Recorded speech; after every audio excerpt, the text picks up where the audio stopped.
I'm Liz Forbles, and this is Currents. The death penalty may bite the dust in one New England state.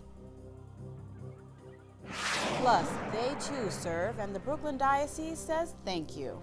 We have an opportunity to gather with our altar servers for the Diocese of Brooklyn to thank them for their ministry as altar server, and most importantly, to thank them for the faith and the love that they have for our risen Lord.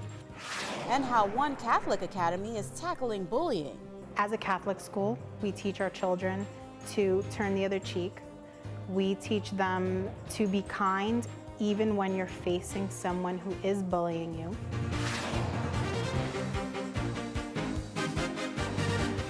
The death penalty close to being abolished in Connecticut. Lawmakers voted 86-62 in favor of a measure making Connecticut the 17th state to repeal capital punishment. Just one more step to go, and that is pretty much a done deal since Governor Daniel Malloy says he will sign the bill as soon as it crosses his desk. Now, the bill replaces capital punishment with life in prison without the possibility of parole. That, however, only applies to future cases and has no effect on the 11 men currently on death row in that state.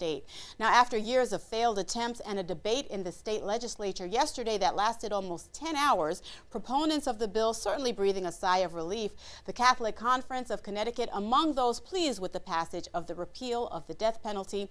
I spoke with Catholic Conference's Executive Director Michael Culhane earlier today about a decision he says comes at an important time in the lives of Catholics.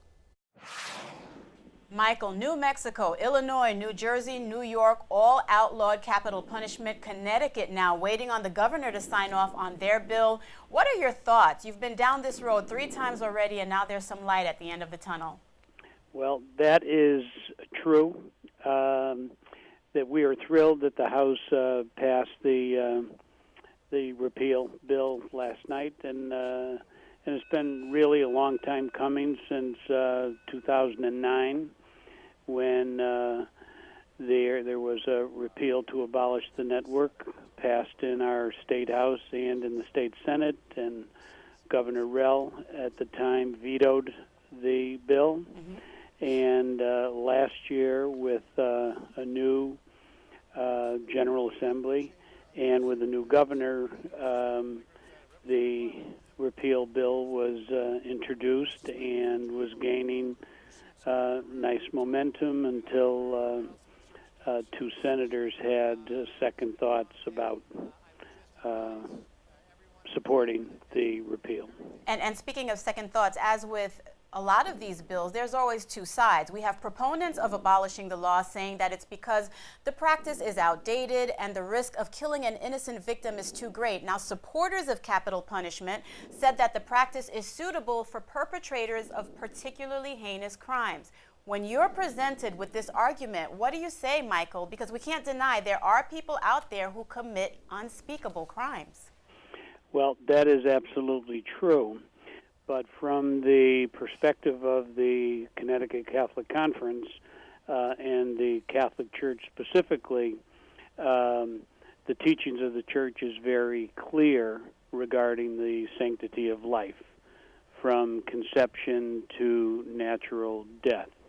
And we believe that the death penalty issue is in the middle of this spectrum of life, and that if you do support the sanctity of life, that life of an individual, even one who has committed one heinous crime, is worth saving.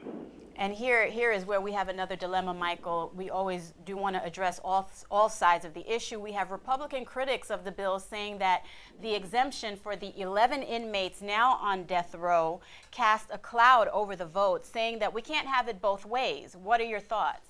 I spoke with the minority leader just before the vote, and his point is that if repeal of the death penalty was to come to pass, that it should embrace prospective offenses, as is the case with this bill, but it also should include the 11 people who sit on death row in Connecticut. And your thoughts on that? My thoughts on that is that that's a political decision of our legislators, and they made the decision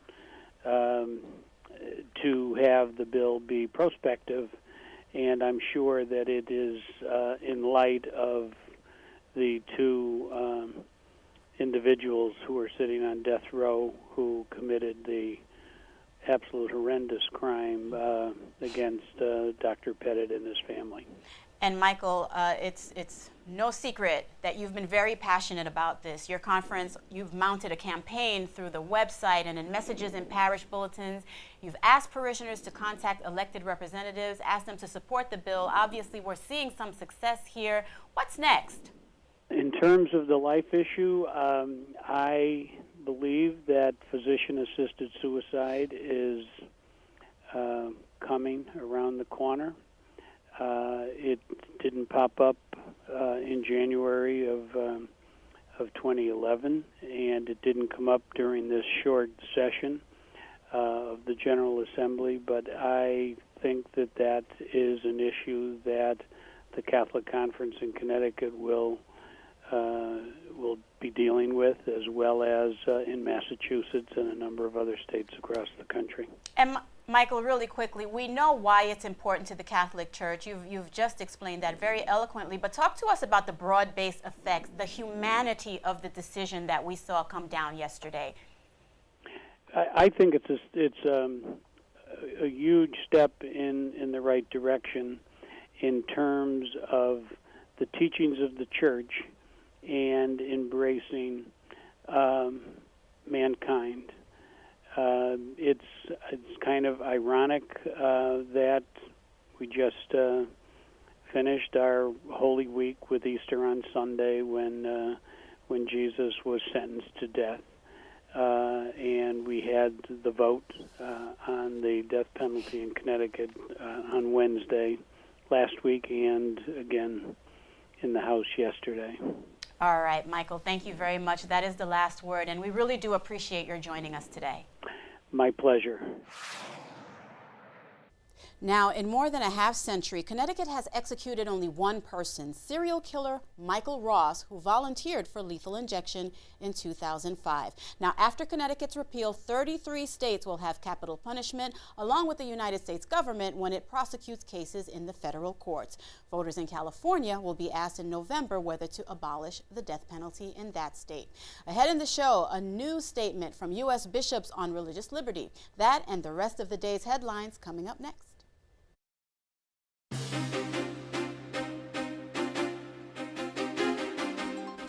Welcome back to Currents. I'm Liz Faubles. U.S. bishops today issuing one of their strongest statements on religious liberty. In a document titled Our First, Most Cherished Liberty, the bishops say the premise is under attack both in the U.S. and other parts of the world. The Bishops' Ad Hoc Committee for Religious Liberty released the document.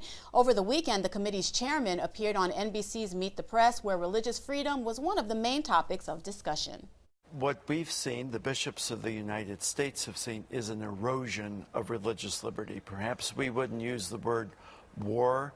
I wouldn't underestimate, however, how engaged we are in the struggle and how determined we are. But there has been, the HHS mandate is certainly the most urgent of these underminings of religious liberty, but there's many other things that are going on. But explain why you think it undermines. Now, meantime, in the document released today, the bishops actually cite a number of examples, including the contraception mandate and laws that have forced Catholic foster care and adoption agencies out of business. They also note the federal government's recent decision to change requirements for an anti-human trafficking grant. The changes would require a bishops' conference agency to violate the church's teachings by providing contraception and abortion and make referrals for those services. The bishops have called for a fortnight for freedom. They're asking Catholics to focus all their energies on religious liberty. The two-week period begins on June 21st and ends on July 4th. It coincides with the feasts of Saints Thomas More and John Fisher, both of which fall on June 22nd. Separately, a new law in Virginia will protect the conscience rights of adoption and foster care agencies. Governor Bob McDonnell signed a measure into law that states agencies cannot be forced to grant adoption and foster care services to same-sex couples. The executive director of the Virginia Catholic Conference called the new law a tremendous victory for religious liberty. In cities and states where same-sex couples have the same rights as married couples, Catholic Charities and the government have butted heads. Catholic Charities has been forced to end adoption and foster care services rather than violate the church's teachings by providing those services to same-sex couples. And despite dropping out of the presidential primary race, Rick Santorum will play an important role in the Republican Party. That's according to the man who has all but sealed the GOP presidential nomination. Speaking in Delaware this week, former Massachusetts Governor Mitt Romney was also asked about possible running mates. His response? I can't tell you when, and I can't tell you who. During an appearance in Rhode Island, a question on potential vice presidential candidates got even more specific. Senator Santorum dropping out of the race. Would you consider him as a vice president candidate? If not, why not? Everybody's on my list. Everybody's on my list. I'm not taking anybody off the list. All right. I actually don't. I don't have a list yet.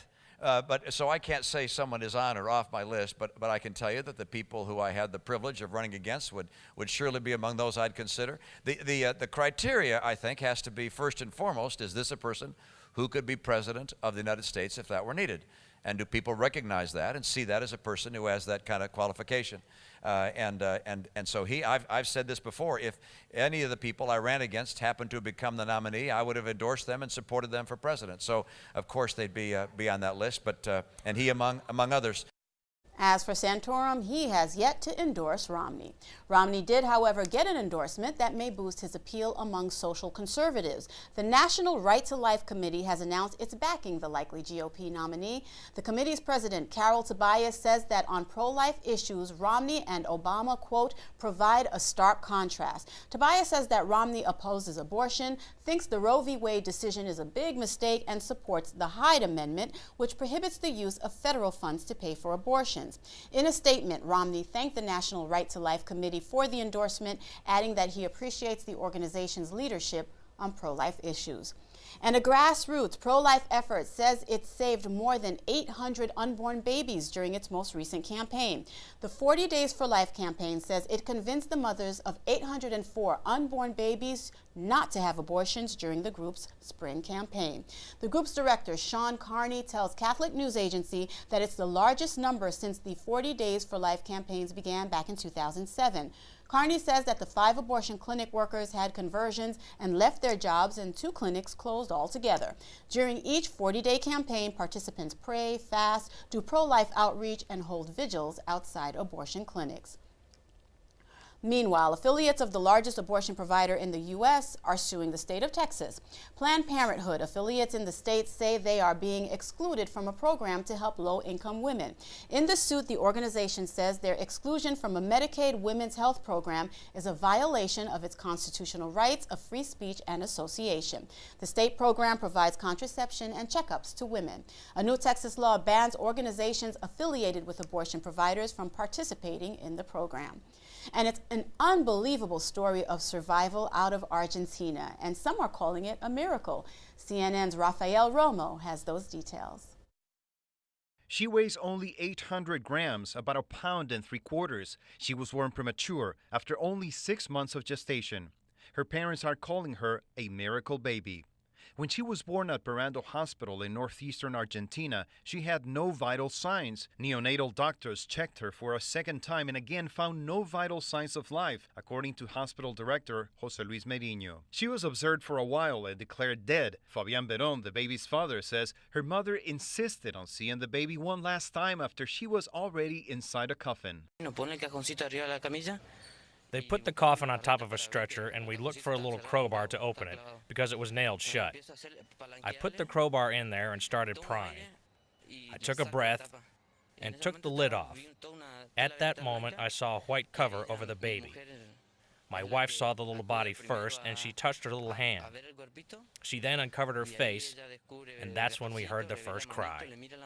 The baby was rushed to the neonatal care unit, where she remains in stable but guarded condition. According to health authorities in Argentina's El Chaco province, the baby was put in a refrigerator at the morgue for 10 hours and still survived the frigid temperatures.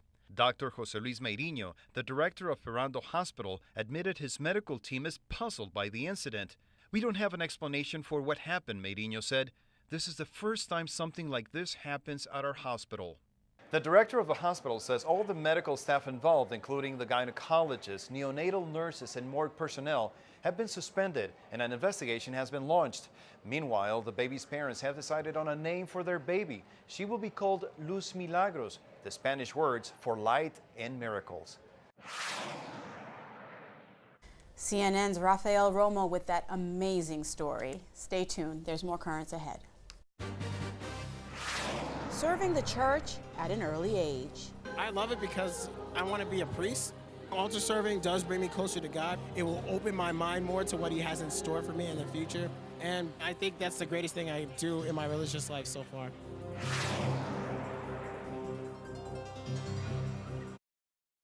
Welcome back. Well, when it comes to taking part in the life of the church, young people have plenty of options. In the Brooklyn Diocese alone, there are countless numbers of parishes with youth ministry providing opportunities for fellowship and faith.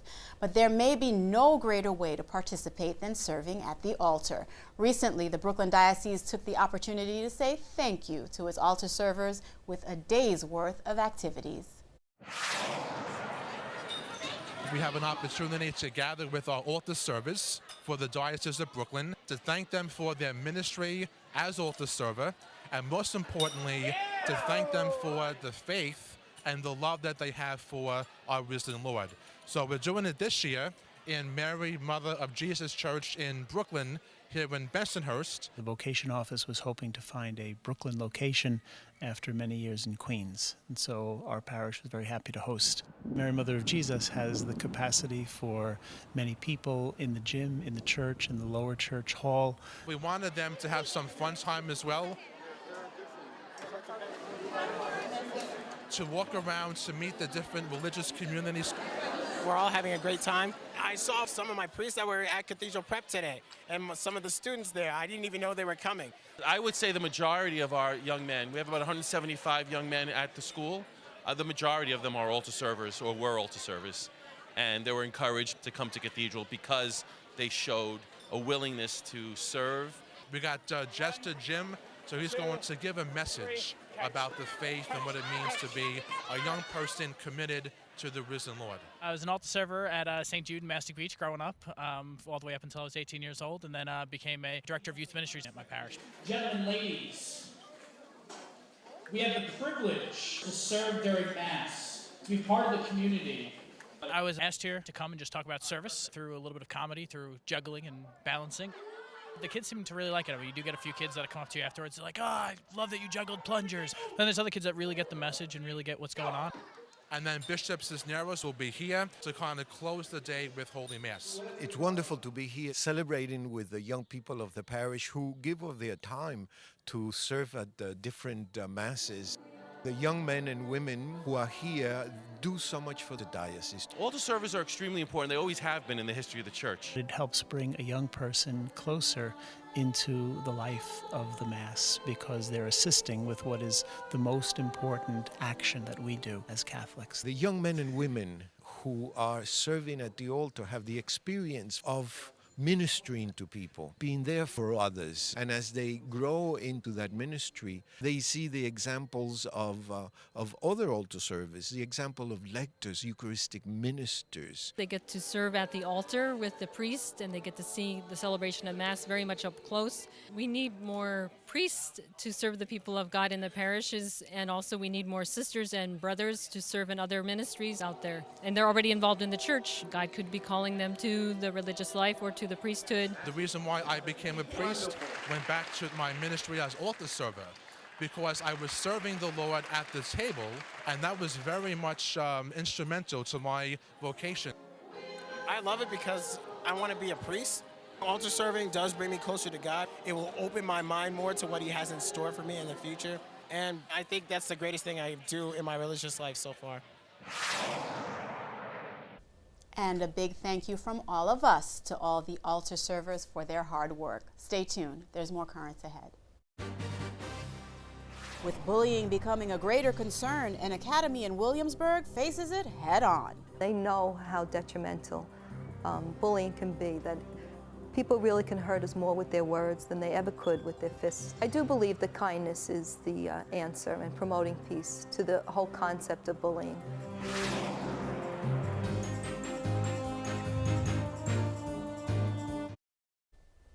The makers of the movie Bully went back to the drawing board, and after cutting 3 expletives, the documentary will be released tomorrow with a PG-13 rating. Now, the Motion Picture Association of America had originally given the movie an R rating. Producers argued the decision would keep the film, which follows several families impacted by bullying, from reaching its target audience. The movie originally opened in New York and Los Angeles with no rating.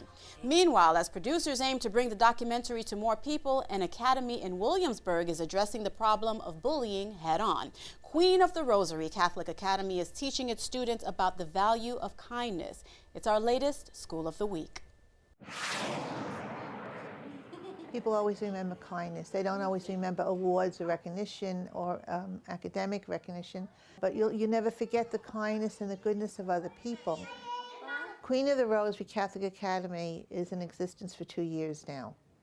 We have 2 sites, the St. Nicholas site and the other site is at Lady Mount Carmel. At both sites, we stress the concept of kindness and respect. These days, we hear a lot in the news about bullying in schools.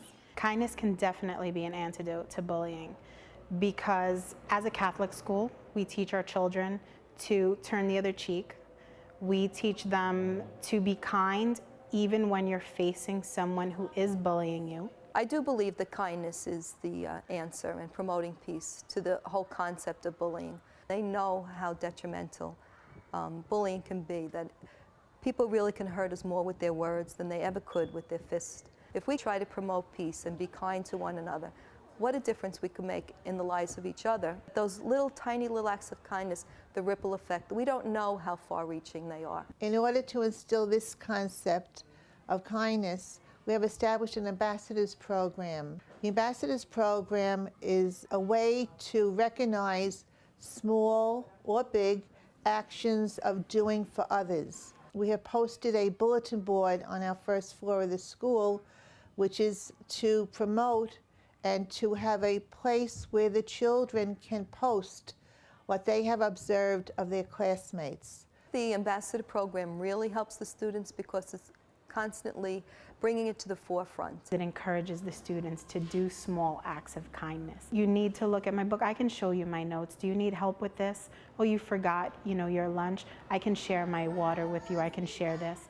It's a true act of kindness. I think it encourages them because they kind of think about it a little bit more. I think kindness makes you aware of not just yourself, but of others. And in my class, we were talking about who would you like to meet up in heaven with? And one of my students began crying. The other student gently leaned over, didn't say a word, put her hands on his shoulder. It makes it worth it. You can see that they're actually getting it. They understand you should be kind to your neighbor. Instead of being angry and walking around with hatred, we can walk around with love and kindness.